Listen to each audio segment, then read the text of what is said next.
Assalamualaikum ya akhi ya ukhti.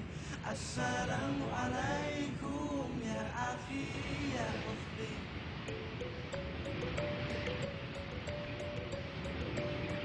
Assalamualaikum warahmatullahi wabarakatuh. Rabbi shrahli sadri wa yassir li amri wahlul 'uqdatam min lisani yafqahu qawli. Ya Allah ya Tuhanku, lapangkanlah dadaku, mudahkanlah untukku urusanku, dan lepaskanlah pokok lidahku agar mereka mengerti perkataanku. Puji syukur kehadirat Allah Subhanahu wa taala yang telah memberikan kita sehat, seluruh nikmat yang berkah pada hari ini. Salawat serta salam semoga senantiasa selalu tercurah kepada Nabi besar Muhammad Sallallahu Alaihi Wasallam yang telah membawa kita dari zaman jahiliyah menuju zaman yang penuh dengan kejayaan Islam. Baiklah pemirsa, pada pagi yang cerah ini saya akan mengulas sebuah syarahan yang berjudul Remaja dan Pemuda sebagai Aset Masa Depan Bangsa. Masa muda merupakan masa yang penuh dengan harapan, penuh dengan cita-cita, dan penuh dengan romantika kehidupan yang sangat indah. Keindahan masa muda dihiasi dengan bentuk fisik yang masih kuat, berjalan masih cepat, pendengaran masih akurat, kulit wajah indah mengkilat. Walaupun banyak jerawat, tetapi tidak gawat, karena masih banyak obat di toko-toko. Oleh sebab itu, pantas apabila remaja dan pemuda merupakan salah satu penentu maju dan mundurnya suatu negara. Sebagaimana Syekh Mustafa Al-Gholayani, seorang pujangga Mesir berkata, sesungguhnya pada tangan-tangan pemudalah urusan umat, dan pada kaki-kaki merekalah terdapat kehidupan dunia. Pemirsa yang dimuliakan Allah, Profesor Dr. B.J. Habibie mengatakan, setidaknya ada 5 kelemahan yang harus kita hindari, yakni lemah fisik, lemah harta, lemah semangat hidup, lemah ilmu, dan yang sangat ditakutkan adalah lemah akhlak. Jika 5 kelemahan ini melekat pada diri generasi muda kita, saya yakin mereka bukan sebagai pelopor pembangunan, melainkan mereka akan menjadi virus pembangunan, penghambat pembangunan, bahkan mereka akan menjadi penghancur pembangunan. Padahal pemirsa yang dimuliakan, sejarah telah membuktikan sejak tahun 1908 sampai menjelang detik-detik proklamasi dikumandangkan, berbagai organisasi kepemudaan seperti Persatuan Pelajar Sofia, Tri Korodarmo, Jongkok Laman Handon, bahkan kita mengenal Budi Utomo sebagai tokoh pemuda karismatik. Mereka semua menjadi the grand old man, istilah Bung Karno menjadi Stuttgart, bahkan mereka menjadi the founding father, pendiri, penggerak yang mampu merebut kemerdekaan. Sejarah tersebut mengajarkan kepada kita, selaku remaja dan pemuda sebagai generasi penerus bangsa, kita harus memiliki semangat juang yang tinggi, serta tanggung jawab yang penuh terhadap kelangsungan nusa, bangsa, dan agama yang kita anut saat ini. Sebab Subhanul Yaum Rijalul Ghad, the young today is the leader tomorrow. Pemuda hari ini adalah jago-jagonya pemimpin yang akan datang.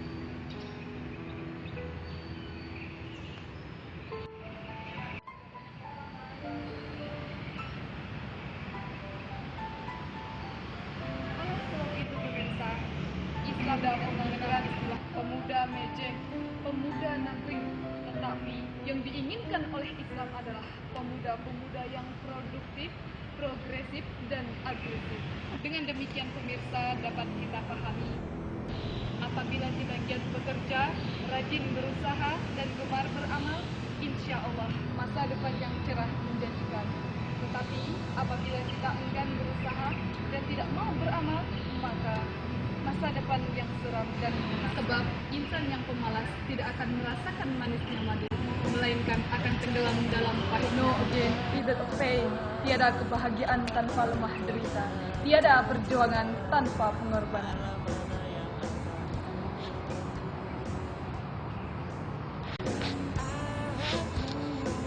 Tersesat dalam diriku sendiri, entah harus bagaimana lagi melawan ini.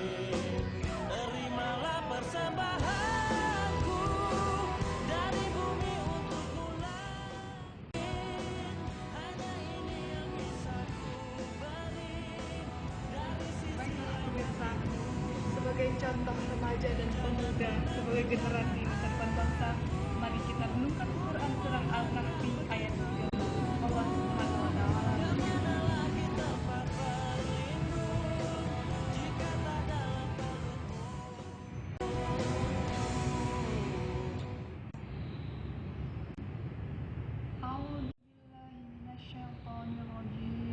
Bismillahirrahmanirrahim. Nahnu naqussu 'alaika naba'ahum bil haqq. Innahum fityatun amanu bi rabbihim wa zidnahum huda. Yang artinya, kami ciptakan kepadamu Muhammad kisah mereka dengan sebenarnya. Sesungguhnya mereka adalah pemuda-pemuda yang beriman kepada Tuhan mereka, dan kami tambahkan petunjuk.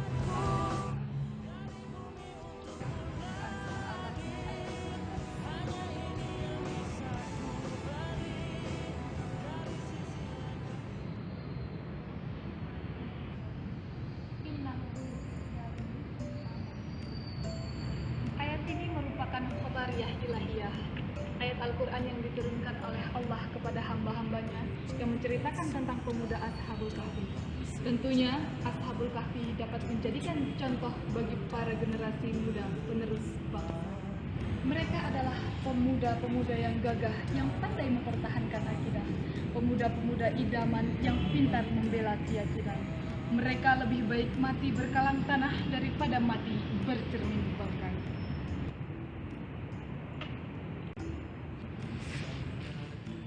Oleh sebab itu pemirsa, sebagai generasi penerus bangsa, mari kita sisingkan tangan, langkahkan kaki ke depan, bekerja, bekerja, dan bekerja. Jika sikap ini yang diaplikasikan oleh para remaja dan pemuda kita, maka insya Allah, Allah akan menjamin keberkahan bagi negara kita cintai.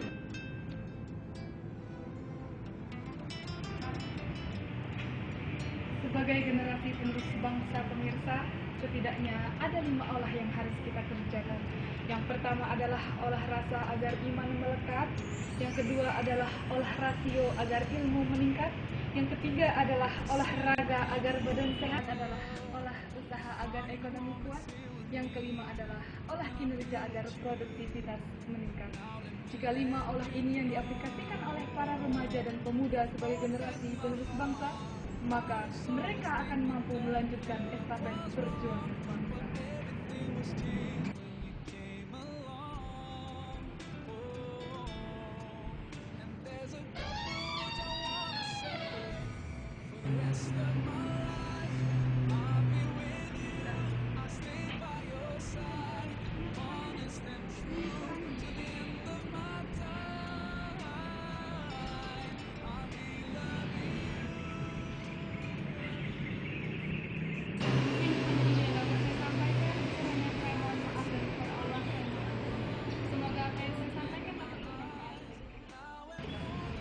Sebagai generasi penerus bangsa, kita harus semangat memajukan bangsa dan negara kita ini.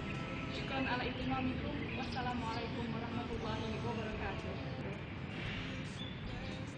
Annyeonghaseyo.